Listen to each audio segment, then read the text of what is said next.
a encontrar en la segunda carta de los Corintios.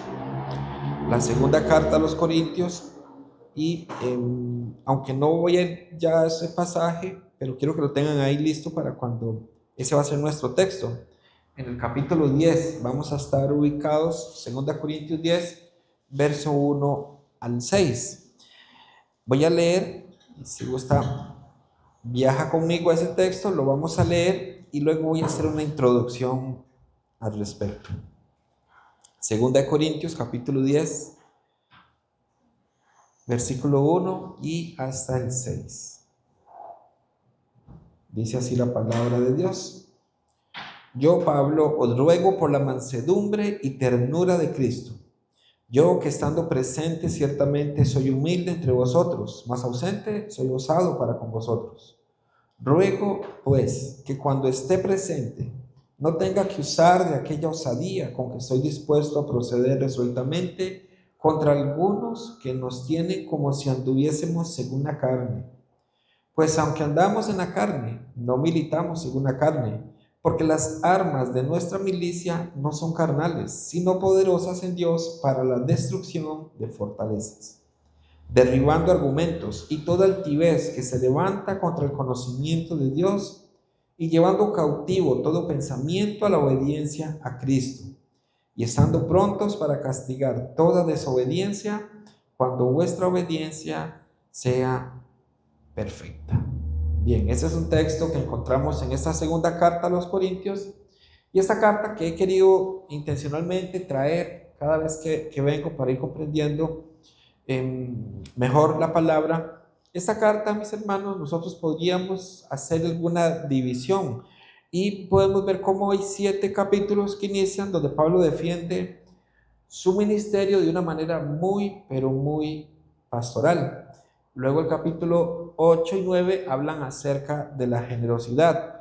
Pero hoy, en este texto que quiero presentar, vamos a ver cómo Pablo retoma otra vez esa defensa ministerial, cómo Pablo quiere defender, y más adelante lo vamos a ver. No es que él quiere defenderse él, no es que él quiere defender su nombre, sino que él sabe que Satanás lo que pretende es dejar en mal el evangelio. Entonces Pablo hace una defensa del ministerio, pero obviamente entendemos que es por el evangelio, que es por el ministerio que Cristo le ha dado. ¿Quién es el que se encarga de esto? Falsos maestros. Y aquí veremos cómo Pablo no se guarda nada, y el apóstol Pablo da directamente a esos falsos maestros. Él golpea la mesa para que esos falsos maestros sepan que él es un enviado de Cristo. Así que veremos, mis hermanos, cómo de alguna forma nosotros estamos involucrados en una guerra espiritual. Cada uno de los que ha renacido por la palabra de Dios está involucrado sí o sí en una guerra. Hay una guerra espiritual que tenemos que lidiar día con día. Es verdadera, pero algo que es muy importante, sé que lo saben, pero creo que es importante que lo recordemos y que empecemos a meditar mucho. Esa guerra está en la mente principalmente, es allí, ese es el campo de batalla. Ya veremos por qué lo estoy diciendo, esta es una introducción, pero recordemos por un momento el Edén. ¿Qué sucede en el Edén? Satanás se hace presente en el huerto del Edén. Entonces ahí, mis hermanos, hay una lucha por la verdad. Noten que Dios habló la verdad a Adán, ¿cierto? Dios le da la verdad. Sin embargo, Satanás viene ahora a querer confundir o a trastornar esa verdad que Dios dio. Es como ofreciendo un producto, ofreciendo algo que parece es mejor que lo que Dios les dio. Y al final conocemos la historia. Adán terminó comprando una mentira, terminó siendo engañado por la serpiente. Entendemos que fue con Eva la conversación, pero Adán es el responsable, ¿verdad? Adán fue el hombre instruido por Dios y que él mismo tuvo que en algún momento haber detenido el asunto, pero bueno, no lo hizo, y por eso el pecado entró a la tierra. Entonces, mis hermanos, es increíble ver cómo Dios nos regala a cada uno de nosotros una verdad tan maravillosa, tan gloriosa, pero al mismo tiempo ver cómo Satanás se encarga, cómo él hace para poder distorsionar o vender una mentira que finalmente el ser humano la compra. Dios dando un regalo hermoso, la verdad, regalo, un regalo. Y Satanás vendiendo una mentira y el ser humano compra la mentira, a pesar de que Dios ha regalado una verdad. En Romanos 1, si usted me acompaña en Romanos 1, verso 18. Romanos 1, versículo 18.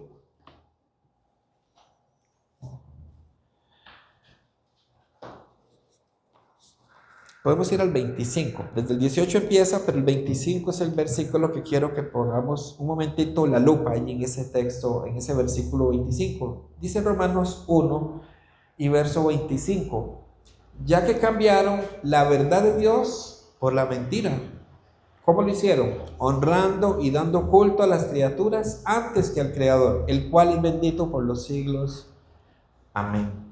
Entonces, esto que les estoy diciendo, esta carta a los Corintios, el apóstol Pablo está defendiendo un ministerio que ha sido dado por Dios, ha sido dado por Cristo mismo. Pablo no quiere defender su nombre.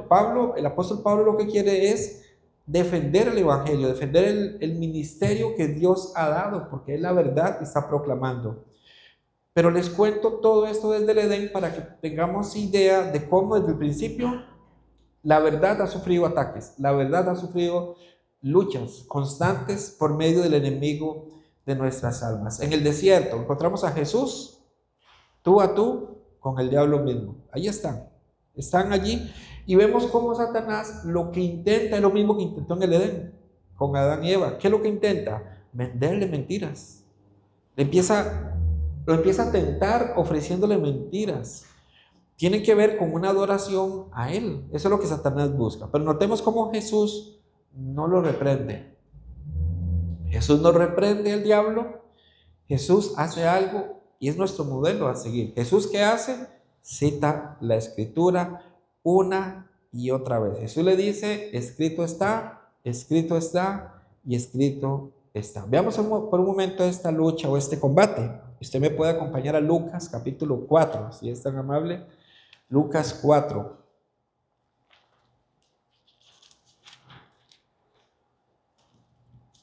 Y versículo 3 y 4.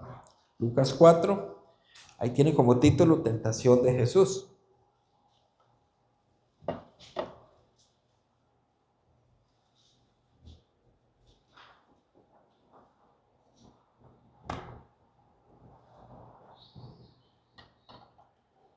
Lucas capítulo 4, versículo 3 y 4. Dice así nuestro texto. Entonces el diablo le dijo, si eres hijo de Dios, di a esta piedra que se convierta en pan. Jesús respondiendo le dijo, escrito está, no solo de pan vivirá el hombre, sino de toda palabra de Dios. Ahora bien, la pregunta que debemos hacernos es, ¿dónde dice eso? Jesús está diciendo, escrito está, ¿verdad? Jesús dice, escrito está. Usted conoce personas que dicen, hermano, la Biblia dice, ¿verdad? La Biblia dice, bueno, ¿dónde? Porque hay muchos que dicen, la Biblia dice, a Dios orando y con el mazo dando. Y uno dice, ¿dónde irá eso en la Biblia? Entonces, qué bueno que es cuando escuchemos, la Biblia dice, ¿dónde? ¿Dónde, hermano? ¿Dónde lo dice? Y de verdad, eso es algo, un consejo que les doy para nuestra propia edificación espiritual. ¿Dónde lo dice? Porque muchos hacen esto. La Biblia dice, sin que la Biblia lo haya dicho.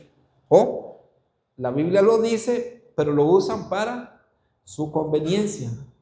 Yo recuerdo hace muchos años un grupo de ocultistas que aparecieron en la radio cuando la radio AM todavía se escuchaba mucho. Y no sé, esas casualidades, yo sintonicé esa emisora y ofrecían un amuleto. Y decían, como dice la Biblia, ayúdate que yo te ayudaré. Y yo compré esa mentira, de verdad, yo compré esa mentira.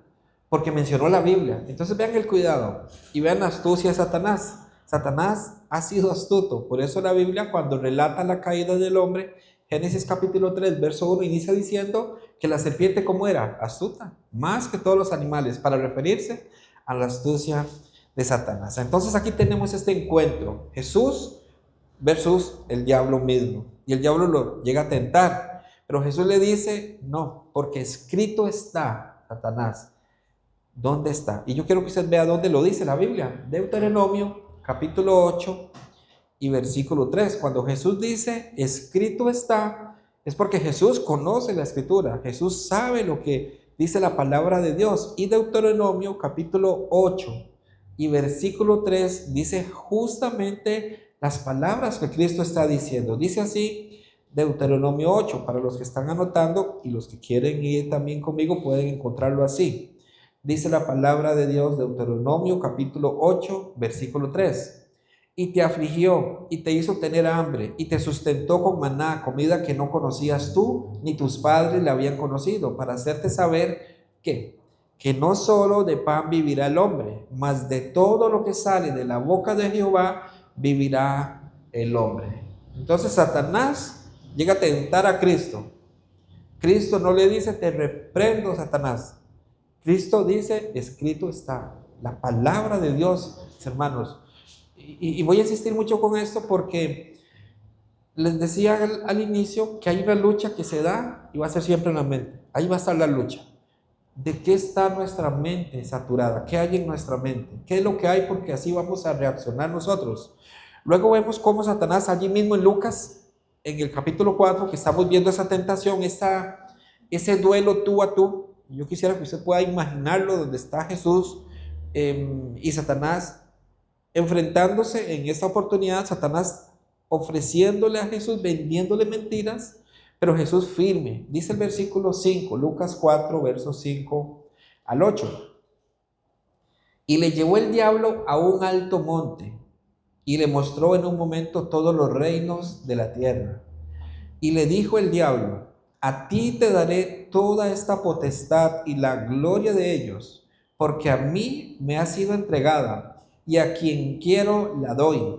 Si tú postrado me adorares, todos serán tuyos. Verso 8, respondiendo Jesús le dijo, vete de mí, Satanás, porque escrito está, al Señor tu Dios adorarás y a Él solo servirás. Mis hermanos, noten cómo Cristo intencionalmente utiliza la palabra, utiliza la escritura.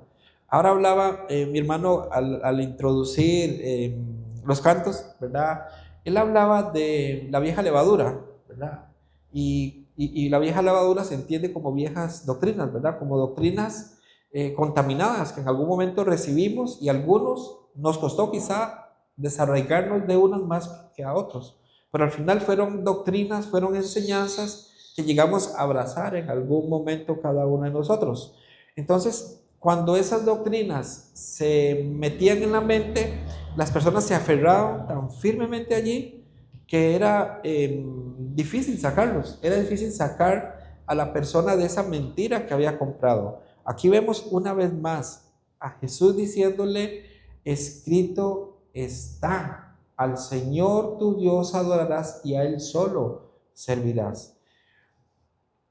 Decir, la Biblia dice, ¿verdad? Por ejemplo, para un tema ahora que hablé de la vieja levadura, guerra espiritual.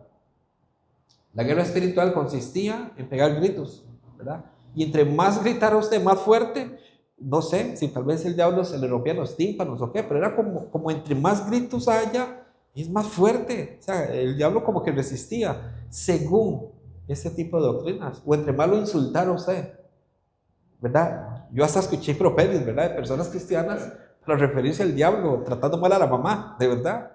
Yo escuché todo esto, doctrinas de hombres, enseñanzas de hombres, pensamientos muy humanos para combatir algo que es muy espiritual. Pero Jesús, noten una vez más, escrito está. Y volvemos a hacer la pregunta, Jesús, ¿dónde está escrito? Porque no olvidemos, Jesús era Dios, pero Él vino como un hombre. Usted lo veía, era un ser humano común y corriente, que tuvo que aprender la palabra, que tuvo que tener su tiempo de devocionales con el Señor, que tuvo que intencionalmente crecer en esta parte. Y Jesús le dice a Satanás, escrito está, al Señor tu Dios adorarás y a Él solo servirás. ¿Dónde lo dice? Nuevamente Deuteronomio, pero esta vez el capítulo 6 nos lo menciona. Deuteronomio capítulo 6 y verso 13 da esa palabra que Jesús está mencionando. Jesús dice, escrito está, ¿dónde, Señor? ¿Dónde está escrito? En Deuteronomio 6:13. ¿Cómo dice? A Jehová tu Dios temerás y a Él solo servirás y por su nombre jurarás. Entonces, Cristo nunca usó mentira. Cristo siempre usó la verdad escrita. ¿Por quién? Por Dios. Dios mismo reveló, Dios mismo transmitió este mensaje y Jesús, cuando viene a esta tierra, hace uso de la verdad que le fue dada. ¿Cuál uso hacemos nosotros, mis hermanos? ¿Cuál es la verdad que tenemos en nuestra mente y en nuestra boca? ¿Cuál es la verdad? Si seguimos viendo, Satanás insistente. Si algo le caracteriza es que es insistente. Insistente, insistente, insistente. En Lucas, que es donde estamos viendo este duelo, allí mismo el capítulo 4, falta una tentación que está en el verso 9. Lucas 4, verso 9 y al 12 dice, miren cómo él insistió. Ya Jesús le dijo, Satanás, escrito está. Satanás, escrito está, pero él no quiere perder oportunidad. Él quiere, como decimos, lanzar el último cartucho. Él quiere seguir allí tratando de hacer caer a Cristo. Y esto de verdad que es importante, porque si se atrevió a tentar a Adán y a Eva, si se atrevió a hacerlo con Cristo Jesús, ¿cómo no lo va a hacer con nosotros? Lo va a hacer, mis hermanos, sí o sí lo va a hacer, va a seguir intentando. Dice el verso 9, y le llevó a Jerusalén y le puso sobre el pináculo del templo y le dijo, si eres hijo de Dios, échate de aquí abajo. Y noten la astucia, porque escrito está, el diablo le está diciendo a Jesús, porque escrito está, a sus ángeles mandará acerca de ti que te guarden. Y dice, verso 11, y en las manos te sostendrán para que no tropieces con tu pie en piedra. Mis hermanos, el diablo es astuto. Ya no solamente cayó en tentaciones normales, sino que ahora involucra, escrito está, Jesús. ¿Sí o no? Mis hermanos, escrito está eso. Pero entonces, ¿qué es lo que hace la diferencia ahora? ¿Qué es lo que Jesús logra ver en medio de esas palabras que Satanás está trayendo? Jesús entiende la motivación de Satanás.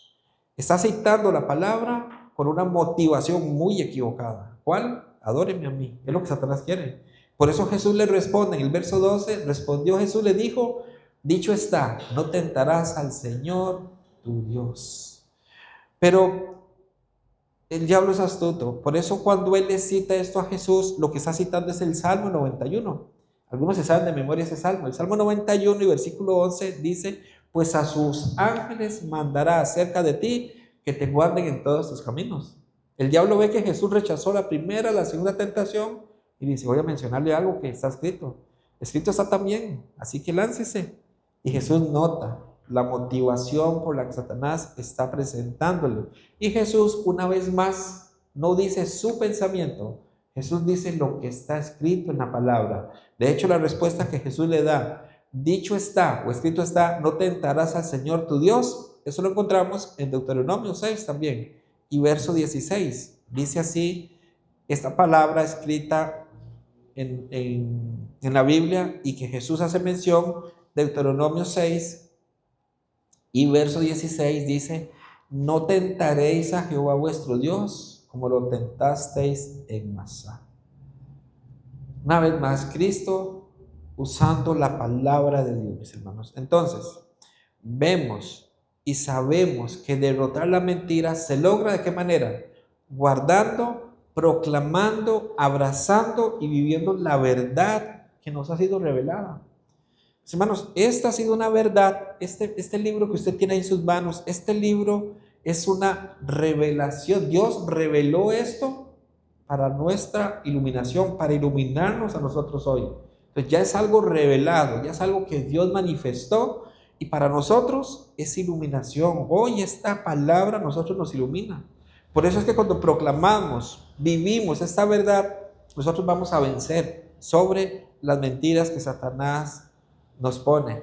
La iglesia, y voy a utilizar entre comillas la iglesia, ha sido engañada por Satanás durante tantos años, principalmente los últimos años, haciéndole creer que la guerra es por poder. Eso es lo que hacen.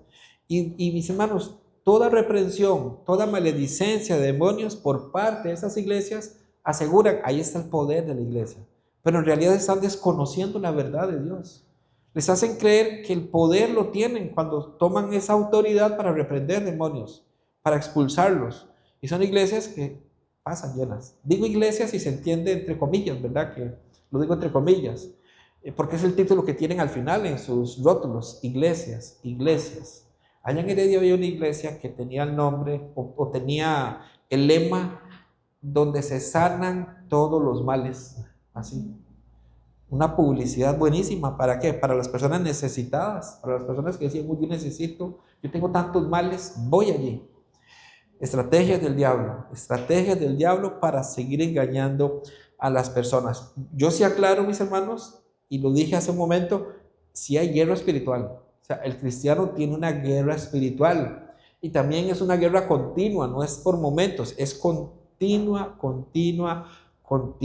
Lo que pasa es que nosotros como iglesia de Cristo verdadera tenemos que discernir en qué consiste esa guerra y cómo debemos aprender a lucharla, y para eso la palabra de Dios nos habla una y otra vez. En el contexto de lo que el apóstol Pablo está viviendo, podemos ver cómo, mis hermanos, las dimensiones van un poco más allá de lo que nuestros ojos pueden ver. Por eso leí ese texto al puro inicio de Corintios, que ese es el texto que hoy vamos a desarrollar. Pablo es un hombre con un corazón pastoral tierno, amoroso, paciente con los corintios. Pablo es paciente con esos corintios. Él sabe de la naturaleza pecaminosa que hay en el ser humano y él sabe que esos corintios quieren luchar, quieren agradar, pero que se han dejado llevar por los enemigos, por los falsos maestros que han querido poner en contra al apóstol Pablo. Entonces, mis hermanos, intencionalmente muchos de ellos aparecen con la intención de atacar a Pablo. Pablo, de hecho, en el libro de los Hechos les llama lobos rapaces, así les llama. Y en los Filipenses, en la carta a los Filipenses, en el capítulo 3 y el versículo 2, Pablo dice perros, esos perros, les dice a los falsos maestros, para que tengamos una idea de cómo Pablo no se guarda nada cuando se trata de falsos maestros que están engañando o queriendo engañar a las ovejas del Señor. Y la razón por la que él hace esto, entonces dijimos, no es la reputación de Pablo, sino es el evangelio mismo que está en juego. Pablo quiere que esto se le tenga mucho cuidado. Bien, ya leímos entonces nuestro texto, 2 Corintios 10, verso 1 al 6. Y ahí donde vamos a ir desglosándolo, ahora sí, de poco en poco. Pablo al inicio, cuando escribe esta carta, dice, generalmente él habla de una manera como nosotros, ¿verdad? Refiriéndose a él, a Timoteo y a su equipo. Pero acá él inicia, versículo 1, 2 Corintios 10:1, él dice, yo, Pablo, aquí, singular, yo, Pablo, os ruego por la mansedumbre y ternura de Cristo, yo que estando presente ciertamente soy humilde entre vosotros, mas ausente soy usado para vosotros. Pablo aquí está utilizando un poquito sarcasmo. Pablo está utilizando, hay una versión que dice de esta manera. Voy a leerlo para que quizá podamos tener un poquito más claro lo que está queriendo decir en ese versículo. Pablo lo que dice, según la Nueva Traducción Viviente, es así. Me doy cuenta de que piensan que soy tímido en persona y valiente solo cuando escribo de lejos. Eso es lo que Pablo quiere decir. Yo, Pablo, os ruego por la mansedumbre y ternura de Cristo. Yo, que estando presente, ciertamente soy humilde entre vosotros, mas ausente soy osado para con vosotros. Lo que le están diciendo a Pablo es un cobarde. Eso es lo que están diciendo al apóstol Pablo. Y el apóstol lo que quiere es decir, yo soy como soy y yo soy congruente con el evangelio. Pablo está enseñando eso. Por eso dice, yo, Pablo, ruego por la mansedumbre y ternura de Cristo. Mis hermanos, esto tiene implicación para nosotros el día de hoy. En estos tiempos tiene mucha implicación. No importa cuánto yo diga creer en el evangelio, si no soy congruente con eso. Por eso Pablo menciona, yo les ruego por la mansedumbre y ternura de Cristo. Pablo dice, yo soy congruente con el evangelio, soy congruente con Cristo. Por eso no es suficiente decir, yo creo en el Evangelio, yo soy justo. Necesitamos ser congruentes. Nuestra vida tiene que reflejar lo que nosotros decimos creer. Así que, amados hermanos, sabemos que cuando alguien quiere hacer daño, aún lo bueno de esa persona lo toma para querer torcerlo, para hacerle daño a alguien. Y eso es lo que está viendo el apóstol Pablo. Están tomando aún lo bueno para hacerlo ver como algo peligroso, como algo dañino. Por eso, cuando una persona, y esto creo que es un consejo para iglesia, hermanos de iglesia, cuando una persona se levanta en contra suya, un hermano de la iglesia, y hay alguna vicisitud, hay alguna adversidad, mis hermanos, nosotros tenemos que entender que ese hermano no es mi enemigo. El enemigo es el diablo mismo, que está aprovechando toda ocasión, toda oportunidad para traer división, para destruir. Entonces, cuando haya esta situación, ¿qué debemos hacer nosotros? Callar y esperar en el Señor, porque debemos comprender que la dimensión es mayor y Cristo es el que debería actuar y Él va a actuar en nuestro lugar. Por eso, cuando es un hermano el que se levanta, no pensemos que es el enemigo nuestro, no es nuestro enemigo. Demos oportunidad y esperemos que Cristo se manifieste en medio de esa situación y tomemos más bien el lugar de Cristo. ¿Qué haría Cristo en mi lugar? Hoy en la mañana enseñaba a la iglesia precisamente, ya terminando la carta a los Corintios, cómo Pablo les dice a esos corintios que quieren pruebas de que Pablo eso no es apóstol verdadero. Y Pablo les dice, yo porque soy humilde ustedes me ven mal, ¿verdad? Y Pablo utiliza una comparación con Cristo. Y él dice, Cristo fue humillado, ¿merecía ser humillado? No merecía ser humillado. ¿Pero qué hizo Cristo? Él podía, mis hermanos, Cristo tuvo el poder para destruir a todos aquellos pecadores que estaban alrededor suyo, fulminarlos. Pero Cristo, lejos de hacer eso, lanzó las palabras, Padre, perdónalos, no saben lo que hacen. Entonces, Cristo toma una postura de mucha humildad, de mucho carácter, de mucha valentía, para no hacer lo que humanamente una persona podría hacer. De allí que nosotros debemos aprender a desarrollar ese carácter de Cristo. ¿Qué haría Cristo en mi lugar si soy yo ofendido? ¿Qué haría Cristo? Y eso nos va a ayudar a tener una mejor reacción ante la adversidad. Sin embargo, acá el asunto cambia un poco porque Pablo les decía, va con todo, ya que son falsos maestros. Son falsos maestros que lo que quieren es pisotear el nombre de Cristo Jesús. Y Pablo va entonces con mucha evidencia bíblica a sostener el asunto y va a actuar con severidad según leímos nosotros en estos primeros versículos. Pablo asume un tono más fuerte. Él asume un tono más fuerte. Le están diciendo, Pablo es un débil, Pablo es un flojo. Veamos el versículo 2, 2 Corintios 10, verso 2. Ruego pues que cuando esté presente no tenga que usar de aquella osadía con que estoy dispuesto a proceder resueltamente contra algunos que nos tienen como si anduviésemos según la carne. Pablo está diciéndoles, no me fuercen, no me provoquen a tener que ir contra algunos que nos consideran como que si anduviéramos según la carne. Pablo evidentemente está herido, Pablo evidentemente está molesto. Pablo dice, ustedes tienen algunos que sí están en la carne, sin salvación, pecadores, y como piensan que yo estoy en la carne, esperan que me comporte como ellos. Pero Pablo les dice, y al no hacerlo, me consideran un flojo. ¿Sí se entiende un poco? Pablo dice, esos falsos maestros me están tratando así porque ellos dicen que yo soy como ellos, y como no actúo como ellos, de esa manera están desacreditándome, quieren que yo me comporte como ellos. Esa es la defensa que Pablo está presentando en este momento. Mis amados hermanos, la forma en que el mundo grecorromano se movía en estos tiempos del apóstol Pablo era la manera de librar batallas, tenía que ver con una oratoria muy buena, una persona que hablara muy pero muy bien, que tuviera una buena presencia ante todas las personas. Eso para ellos era muy importante. Y Pablo no andaba muy bien vestido por su trabajo. Pablo no era esa persona que tenía una muy buena oratoria. De hecho, en algún momento Pablo menciona que su palabra es algo diferente a lo que ellos esperan. su manera de predicar. Pero escuchemos lo que Pablo dice en la primera carta para que podamos comprender un poquito cómo está distante lo que los corintios podían esperar o los falsos maestros que decían: Pablo no tiene buena presencia, Pablo no habla con palabras bien buenas. Pero vean lo que dice Pablo en la primera carta a los Corintios. Si usted me acompaña, 1 Corintios capítulo 2 y versículo 4, vamos a entender un poquito mejor este texto.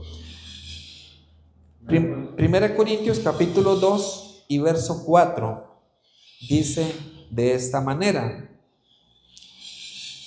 1 Corintios capítulo 2 versículo 4: y ni mi palabra ni mi predicación fue con palabras persuasivas de humana sabiduría, sino con demostración del Espíritu y de poder.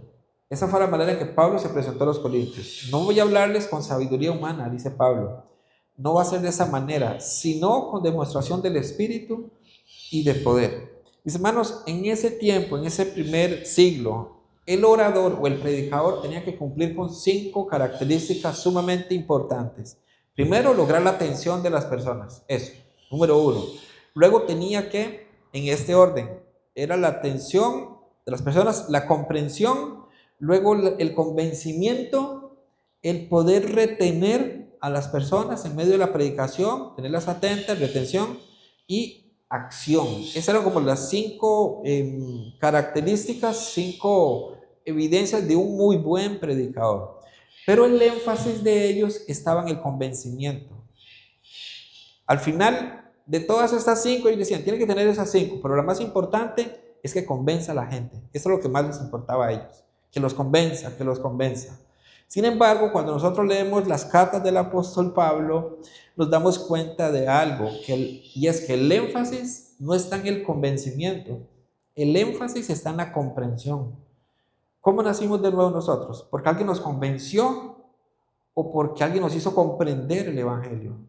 Porque alguien nos hizo comprender el Evangelio, y esa comprensión nos llevó a estar convencidos de algo. No fue a la inversa, no fue a la fuerza. Ayer recordábamos un libro, ahora que hablaba mi hermano de algunos libros, de un hombre que predicaba con un puñal. ¿Se convierte a Cristo o, verdad? Bueno, no es la manera, ¿verdad? Las cartas, la Biblia completa hace énfasis en la comprensión. Dios no fuerza a nadie a creer, a nadie.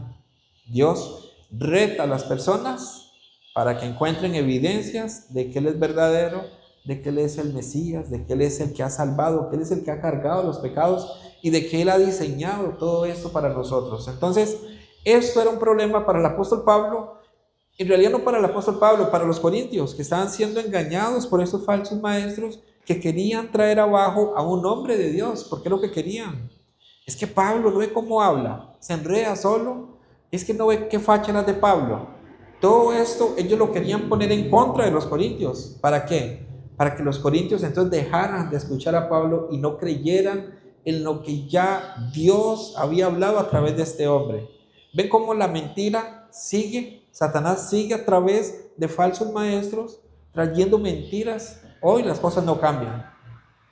Hoy, mis hermanos, Satanás sigue con más mentiras a través de emisoras de radio, a través de canales de televisión, queriendo distorsionar la verdad, vendiendo una mentira para que dejemos el regalo que Dios nos ha dado, que ha sido su verdad.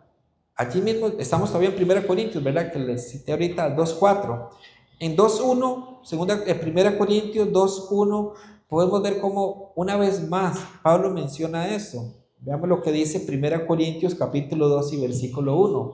Así que, hermanos, cuando fui a vosotros para anunciaros el testimonio de Dios, no fui con excelencia de palabras o de sabiduría.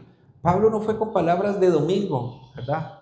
Palabras de domingo, que uno escoge esas palabrillas, ¿verdad? Como para lucirse. Pablo dice, yo no voy a ir con esas palabras, voy a ir a predicar la palabra de Dios, el Evangelio, tal y como es. Aunque me pidan elocuencia, aunque me pidan que hable más bonito, yo no voy a cambiar mi mensaje para darles la sabiduría que ustedes quieren. ¿Por qué? Porque Pablo sabía que esa sabiduría era para perdición siempre, siempre ha sido de esa manera.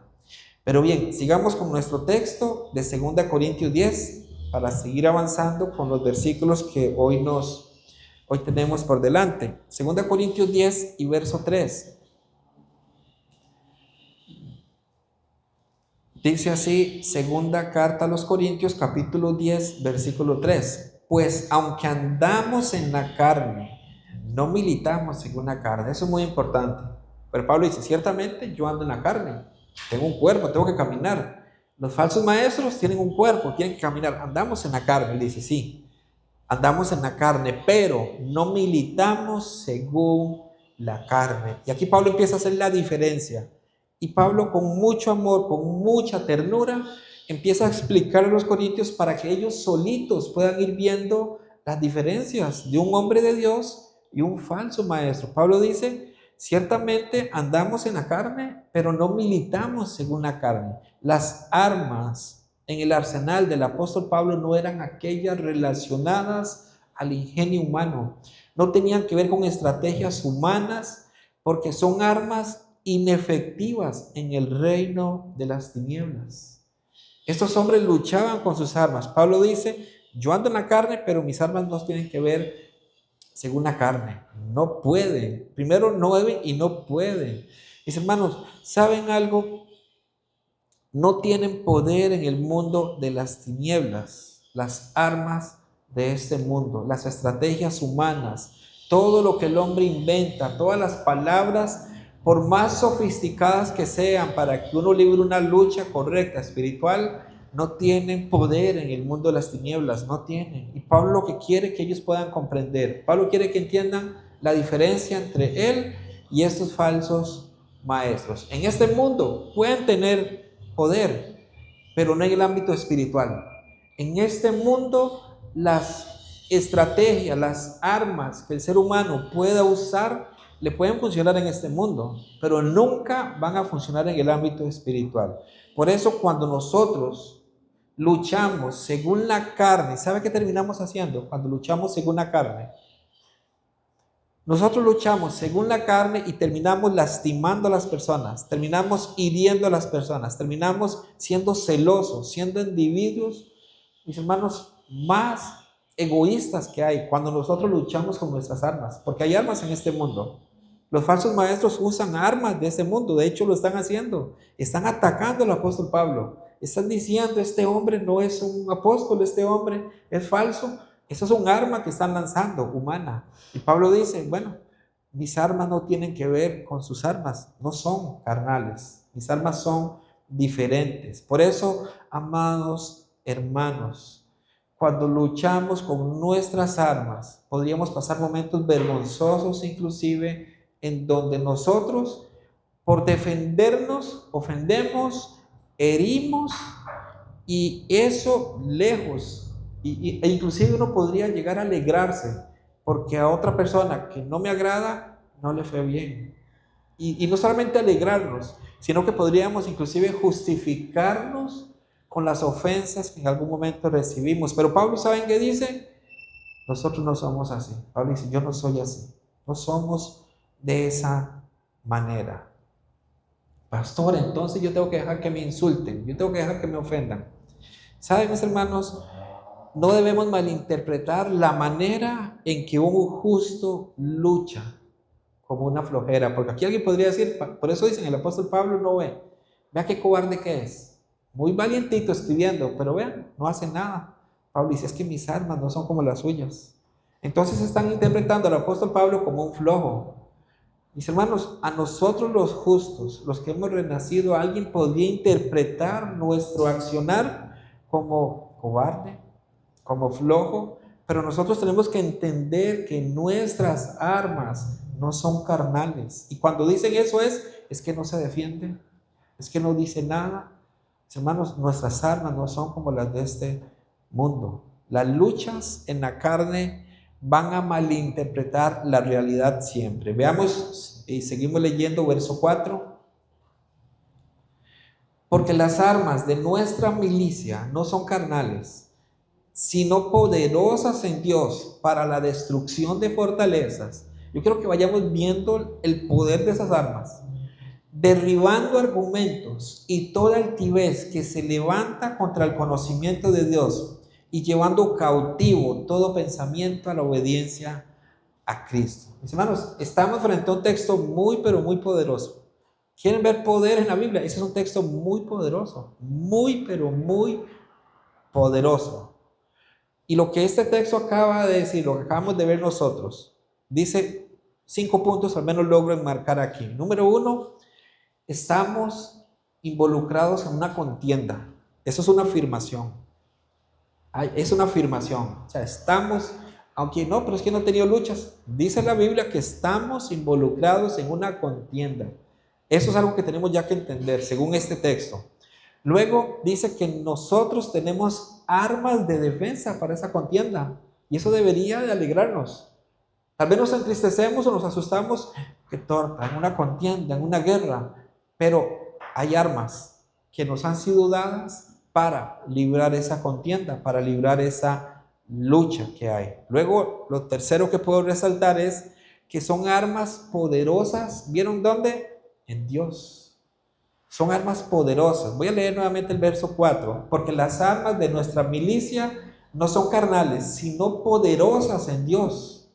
Poderosas en Dios. ¿Saben? Son tan poderosas, que aquí va mi cuarto punto de esto. Son tan poderosas que destruyen fortalezas. Vea qué impresionante. Y algo más que puedo ver de este texto.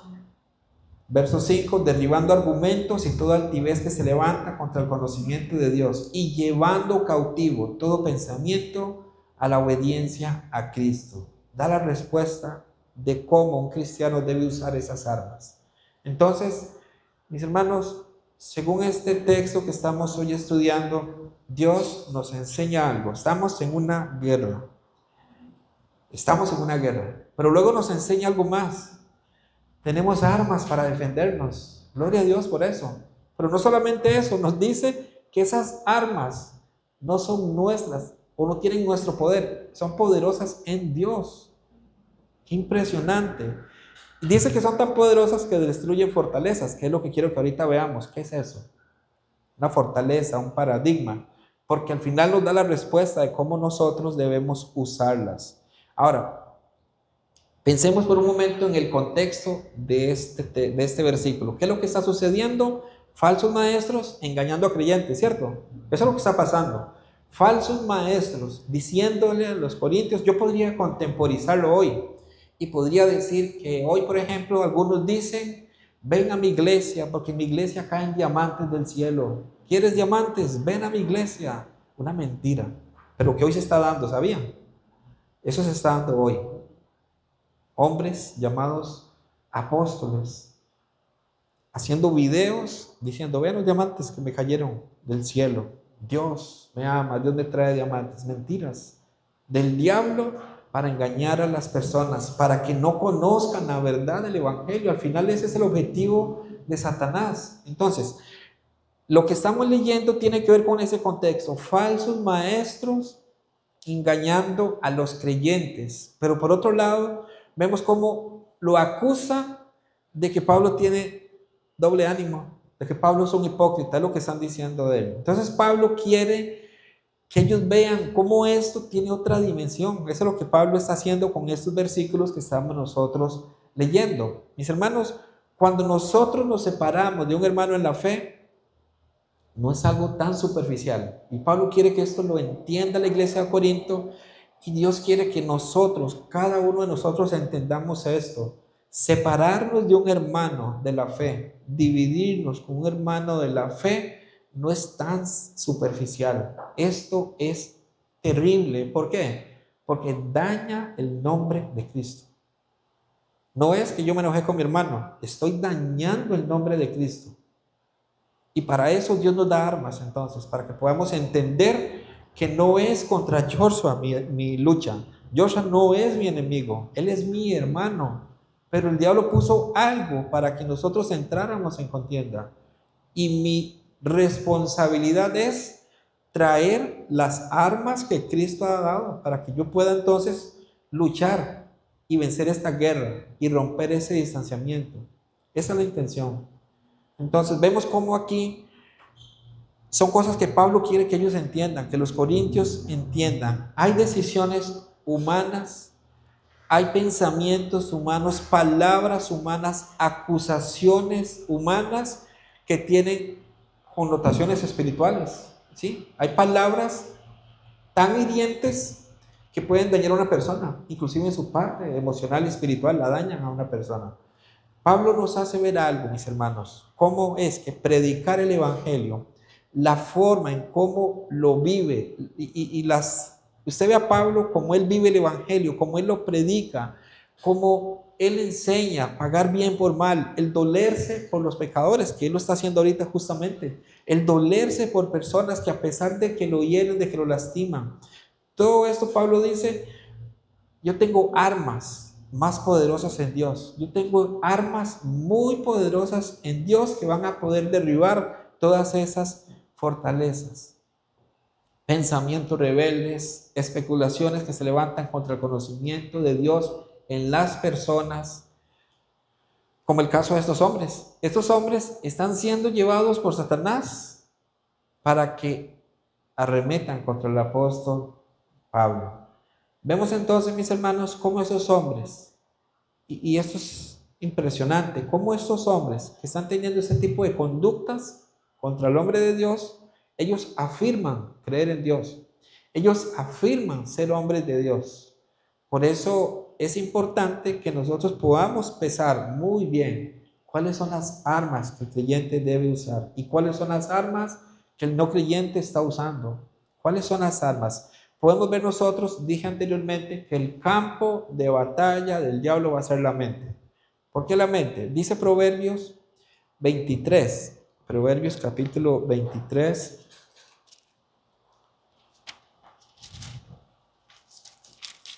y versículo 7. 23:7 dice así la palabra. Proverbios capítulo 23, versículo 7.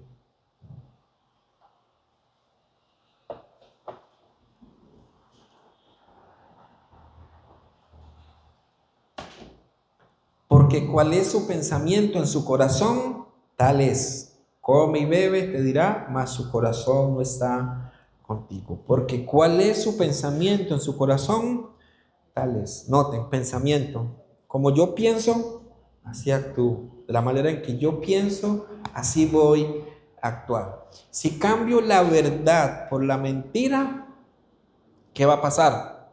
Seremos eso que creemos. Lo que usted decide creer, eso le va a llevar a vivir de acuerdo a lo que usted está creyendo.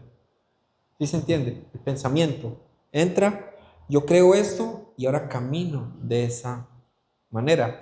Por eso, si la mente interpreta mal la realidad suya, esa va a ser la realidad, esa va a ser su realidad. Lo que Satanás va a buscar distorsionar siempre es la realidad. Y una vez que logra distorsionar esa realidad, él va sobre ruedas. Él va a intentar siempre llegar a esa mente, transformar esa verdad. Si no se conoce la verdad, no importa, le meto más mentira. Pero si ya la verdad está alumbrando esa mente, ver cómo se la cambio, ver cómo la transformo para que finalmente pueda ir donde yo quiero que vaya. Ese es el objetivo de Satanás. Por eso la mente es el centro de operaciones. Distorsionada la realidad, vamos a actuar conforme a este mundo. ¿Cómo podemos nosotros entonces darle vuelta a eso? ¿Qué dice la Escritura? Dice la palabra de Dios que no debemos conformarnos a este mundo, sino que lo que debe ocurrir, una renovación en nuestra mente, no conformarnos con este mundo, sino que busquemos la renovación en nuestra mente. Satanás puede ganar acceso, puede llegar a distorsionar lo que nosotros creemos, y no es vía posesión demoníaca, ¿verdad? Que es lo que quizá en la antigua levadura también se enseñó mucho, ¿verdad? Vía posesión de demonios. Mis hermanos, no. ¿Saben cómo lo hace Satanás?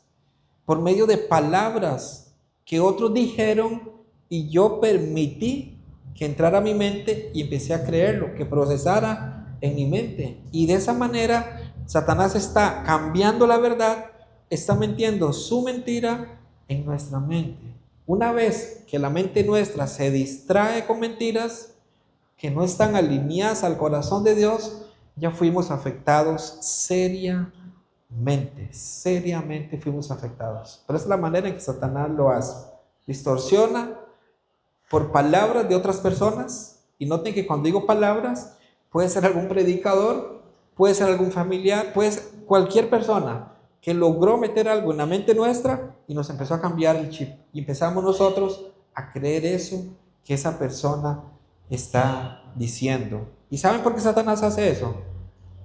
Recuerden que el Señor dice: amarás al Señor tu Dios, ¿de qué manera? Corazón, mente.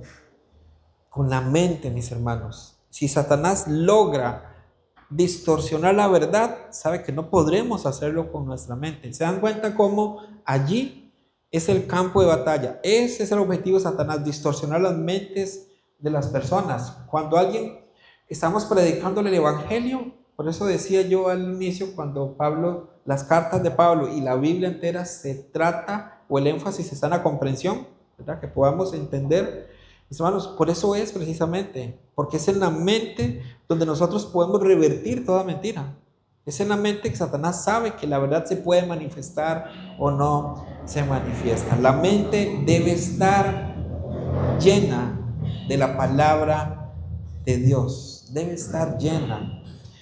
Nuestras mentes se acostumbran a pensar de acuerdo a valores que hemos estado recogiendo en nuestras vidas. A lo largo de las vidas de cada uno de nosotros ha tenido costumbres, ¿verdad? Va creando, y cuando digo valores, un valor es algo que uno aprecia, algo que tiene significado y algo que uno sigue repitiendo porque es un valor inculcado. En algunos va a variar, ¿verdad? Puede ser que alguna persona tenga, no sé, se me ocurre pensar que a alguien le enseñaron que para entrar a su casa se quita sus zapatos, para entrar deja los zapatos afuera. Ese puede ser un valor, puede ser algo que se inculcó, esa persona lo toma.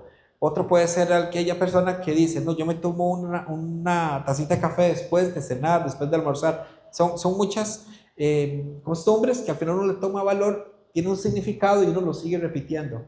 Así es en nuestra mente, con pensamientos, con palabras, cosas dichas, cosas aprendidas. Entonces, vean lo importante de esto.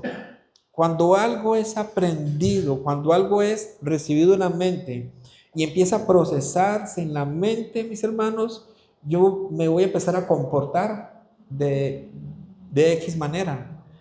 Ese valor va a originar algo que se llama emoción. La emoción va a originar ese sentimiento, ese hábito, cómo pienso. Es una cadena al final. O sea, lo que yo permito que entre a mi mente va a empezar a trabajar, y se va a ir viendo inclusive en mi manera de hablar, en mis maneras de actuar, se va a ir viendo siempre en la mente.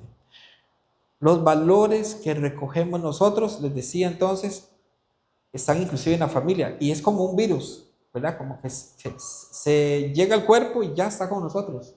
De esa misma manera, en las familias, a través de la televisión, yo le contaba a los hermanos en la congregación que yo pequeñillo veía a Superman.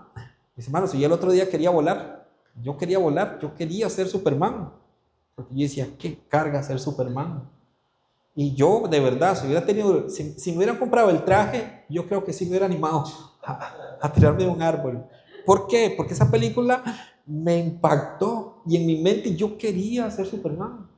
Y recuerdo de un muchachito en la escuela que era, de verdad, tenía problemas, y él veía Rocky y al otro día él golpeaba a todos. Él se sentía Rocky. Pero mis hermanos, de alguna manera muy sutil, Satanás trabaja así, a través de Netflix. No estoy diciendo que no vean Netflix, pero hay que tener cuidado con lo que vemos. Novelas, todo esto al final se va metiendo en la mente. Y entonces aquel patrón empieza a formarse, y eso se llama fortaleza. Un pensamiento que llega y empieza a tomar fuerza, Y aunque las novelas todas tengan la misma historia, ¿verdad? Que al final el jardinero era el millonario, el dueño de la casa, pero no sabía. Generalmente es algo así, pero siempre logran entrar en nuestra mente. Y llega el momento en donde nosotros, uy, ¿a qué horas empieza aquello? Ya logró cautivarnos, ya logró convencernos de que tenemos que sí o sí ver. Mis hermanos, Satanás es muy astuto, muy sutil. Los valores entonces van a determinar cómo yo juzgo, cómo yo mido, cómo yo vivo. Y combatirlos es difícil, porque cuando ya los tenemos en la mente, cuando ya han hecho nido, cuando ya son fortalezas o paradigmas, ¿verdad? Que es una fortaleza o un paradigma, es un pensamiento muy fuerte que hay y que cuesta que salga ese pensamiento. ¿Por qué? Porque ya lo tomamos como nuestro. Es difícil porque significa reconocer que he estado equivocado mucho tiempo. Eso significa. Es reconocer que he estado equivocado tanto, pero tanto tiempo. Pastores que han predicado, como este servidor, tanto tiempo de una manera equivocada, cuando el evangelio viene, es romper con un paradigma, es romper con una fortaleza. Y no en un momento, pero es que ya hay que pedirle perdón a Dios. Si yo peco, no tengo que pedirle perdón. Claro, si yo ofendo a Yosa, Yosa, perdóneme. Y a cada uno, o sea, es mi manera en que pensé porque alguien me lo enseñó así. Entonces, usted al final de las noches ore al Señor, póngase a Dios, póngase a cuentas con Dios, porque si Él viene, para que se vaya con Él. Entonces, ese patrón fue inculcado desde pequeñito en muchos. Todas las noches pida perdón, pida perdón, pida perdón. No, usted necesita hacer la oración de fe. Bueno, muy bien, Señor, en esta noche yo te recibo, entra en mi corazón. Así, listo. Entonces, todo esto son paradigmas, son pensamientos de hombres que se implantan en el cerebro. Y cuando alguien nos dice, no, es que no es por la oración de fe, ¿cómo se le ocurre? Yo nací de nuevo hace 30 años y lo afirmamos y lo sostenemos. ¿Por qué? Porque ya Satanás logró el objetivo, procesar eso en nuestra mente y hacer que fuera una verdad. ¿Se dan cuenta?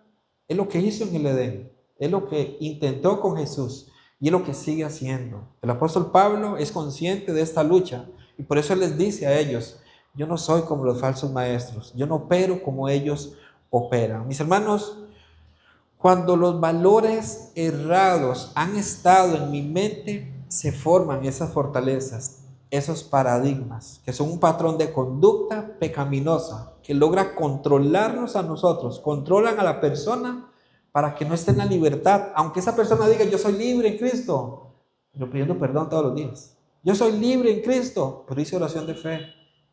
No hay una libertad genuina. Lo dice con sus labios, pero su mente está atrapada en una falsa enseñanza. Entonces, ¿cómo se libera esta persona? No es mediante una liberación demoníaca, no es mediante una liberación de esa manera, sino, mis hermanos, esa persona fue tomada por una enseñanza, por un pensamiento que lo arrastró por años. Pero el Evangelio tiene el poder para destruir esto. Yo quiero que veamos un segundito Ezequiel 36. Ezequiel capítulo 36 y verso 25 y 27. 36, Ezequiel capítulo 36, versículo 25 y al 27. Es uno de los pasajes más hermosos. Son muchos los pasajes hermosos, pero este es de los más preciosos que encontramos en las Escrituras, o al menos para mí ha sido uno de los que más me ha bendecido. Justo antes de nacer de nuevo, este pasaje fue como vamos a ver, como ese destello de algo glorioso que estaba por venir en mi vida. Dice de esta manera Ezequiel 36, verso 25 al 27. Esparciré sobre vosotros agua limpia, y seréis limpiados de todas vuestras inmundicias, y de todos vuestros ídolos os limpiaré. Agua limpia. ¿Cuál es el agua limpia? La palabra de Dios. Esparciré agua limpia. Entonces la palabra viene, y cuando la palabra es presentada, dice, seréis limpiados de todas vuestras inmundicias. y de todos vuestros ídolos, enseñanzas, doctrinas que por años abracé, me amarré, pero la palabra me estaba limpiando de todo eso.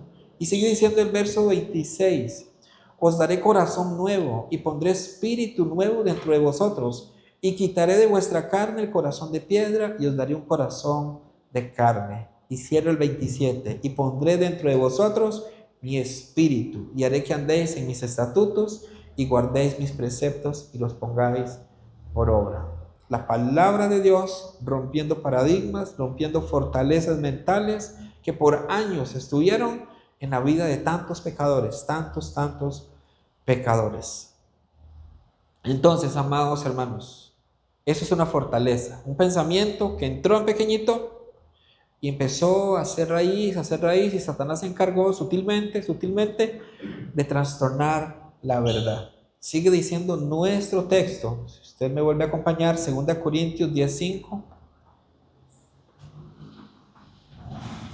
2 Corintios capítulo 10 verso 5, derribando argumentos y toda altivez que se levanta contra el conocimiento de Dios y llevando cautivo todo pensamiento a la obediencia a Cristo. Entonces, como se dan cuenta, Satanás sabe cómo hacerlo. Él comienza a cambiar la forma de pensar. ¿Cómo? El hombre viene del mono, ¿verdad? Y entonces, de esa manera empieza, muy sutilmente, a nuestros jóvenes. Aunque ahora esa teoría ya quedó atrás, ahora hay más teorías, ¿verdad? Son otras. Pero, por ejemplo, esa, para citar una, de las que Satanás ha querido meter, conciencia, según él, ¿verdad? Entonces, el hombre viene del mono, el hombre no fue creado por Dios. Mentira. Satanás tratando de hacerlo. Influye en el gobierno para que se aprueben leyes contra Dios. Satanás metiendo sus sucias manos en medio del gobierno. Entonces, que el aborto es permitido, que el matrimonio homosexual es permitido. Todo esto en contra de la verdad.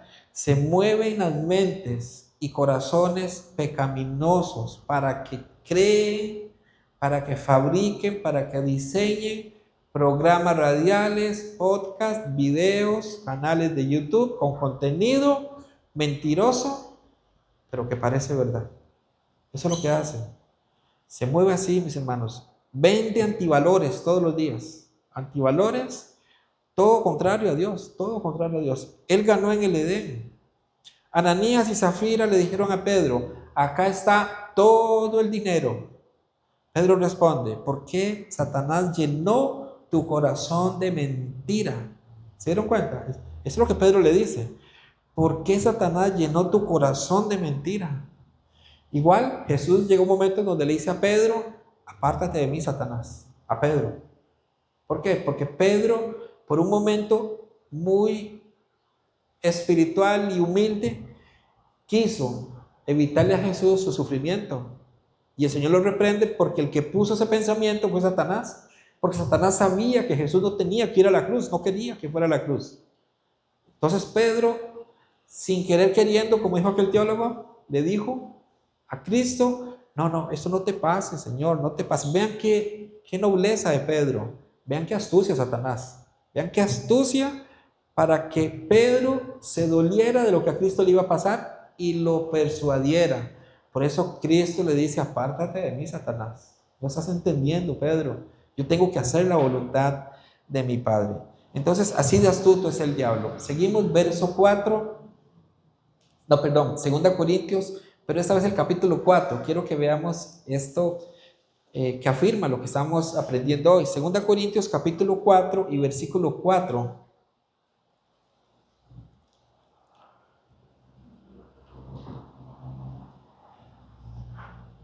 Dice así, 2 Corintios 4 y verso 4, en los cuales el Dios, véalo con minúscula, el Dios de este siglo cegó el entendimiento de los incrédulos, para que no le resplandezca la luz del evangelio de la gloria de Cristo, el cual es la imagen de Dios. ¿Cómo es que Satanás ciega el entendimiento? Vendiendo mentiras como si fuese verdad. ¿Cuál es una mentira que el diablo le puede vender a una persona? Tu trabajo, tu puesto, tu posición, eso es lo que te marca, esa es tu identidad, una mentira. porque nuestra identidad está en Cristo y estamos completos en Cristo. ¿Cómo? Sin trabajo estamos completos en Cristo, eso dice la Biblia. ¿Pero qué hace Satanás? Sin trabajo estás listo. No. Con trabajo o sin trabajo le pertenezco a Cristo y estoy completo en Él. Y Él será el que me va a ayudar para que yo salga adelante de esta prueba. Pero el diablo viene. Por eso, mis hermanos, esto es importante pensarlo mucho, porque aún nosotros que nos congregamos puede venirnos una prueba tan fuerte que evidencie si estamos o no estamos firmes en Cristo. Una prueba que nos pueda sacudir. Completos en Cristo, dice la palabra, y es verdad. San Juan 7:17 dice: santifícalos en tu palabra. Tu palabra es verdad. Mis hermanos, es la palabra de Dios. Cristo hizo uso de la palabra de Dios una y otra vez. Hay una lucha y es real. El engaño, la acusación, la oposición son formas en que se lleva a cabo esa lucha y es fuerte. Pero saben, mis hermanos, nosotros tenemos las armas de Cristo. Son poderosas para destruir lo que este mundo formó en nuestra mente. ¿Cómo lo logramos? Verso 5 nos lo dice. 2 Corintios 10:5. Ya para ir concluyendo con esta enseñanza, dice 2 Corintios capítulo 10, versículo 5. La parte final: llevando cautivo todo pensamiento a la obediencia a Cristo. Llevando cautivo. ¿Cómo hago esa transferencia? ¿Cómo es que yo logro hacer esto? Voy a volverles a recordar. No tiene que ir a la cita porque ya la vimos. Pero ¿cómo hago esa transferencia? ¿Cómo es que yo puedo hacer esto? Jesús en el desierto. Escuche lo que dijo Satanás y compare lo que dice la palabra. Cristo no lo reprendió. ¿Se dan cuenta? O sea, Cristo se vio tentado. Un pensamiento, Satanás lo lanzó. Llegó a la mente de Cristo y Cristo inmediatamente hizo uso de la palabra de Dios. Él citó la palabra de Dios. Es un arma poderosa. Satanás lo vuelve a tentar. Cristo nuevamente pesa lo dicho con la palabra de Dios, con su palabra, y responde. Y finalmente Jesús resistió. ¿Y qué hizo el diablo? Huyó. La escritura dice esto, ¿sí o no? Resistir al diablo y él huirá de vosotros. Entonces la palabra de Dios afirma lo que Cristo hizo 3 veces en ese momento con Satanás. Mis hermanos, nosotros debemos estar firmes en la palabra. Vamos a leer un versículo que yo sé que ustedes saben ya de memoria. 1 Corintios 15:58, ¿sí o no?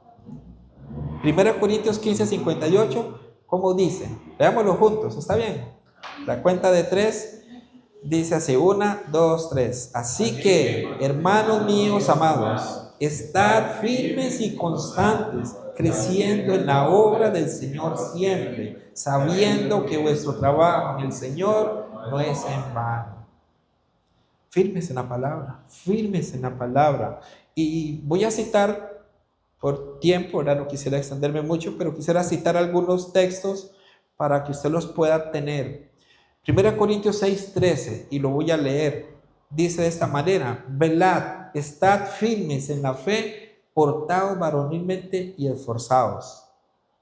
Estamos hablando de cómo hago la transferencia. ¿Cómo puedo yo entonces hacer lo que está diciendo aquí el apóstol Pablo en esta carta a los Corintios? ¿Cómo llevo cautivo todo pensamiento a la obediencia a Cristo? Vemos que Cristo, firme en la palabra, citó la palabra.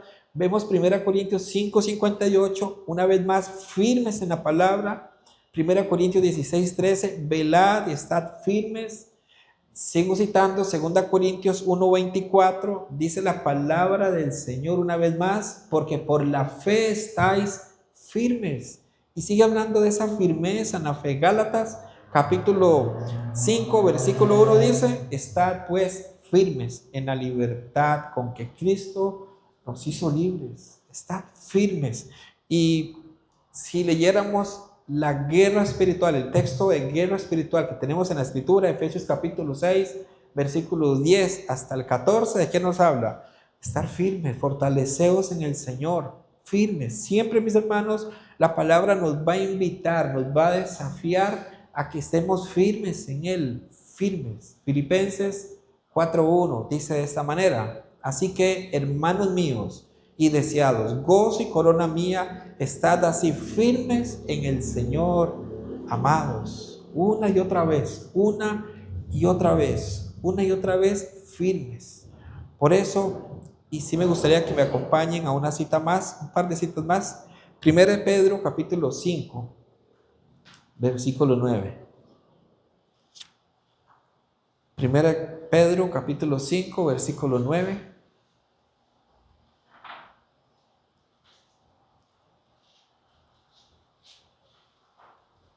Primera de Pedro, capítulo 5 y versículo 9. Dice de esta manera: al cual resistid firmes en la fe, sabiendo que los mismos padecimientos se van cumpliendo en vuestros hermanos en todo el mundo. Mis amados hermanos, confía en el Señor, lo que Él ha dicho, confía en eso.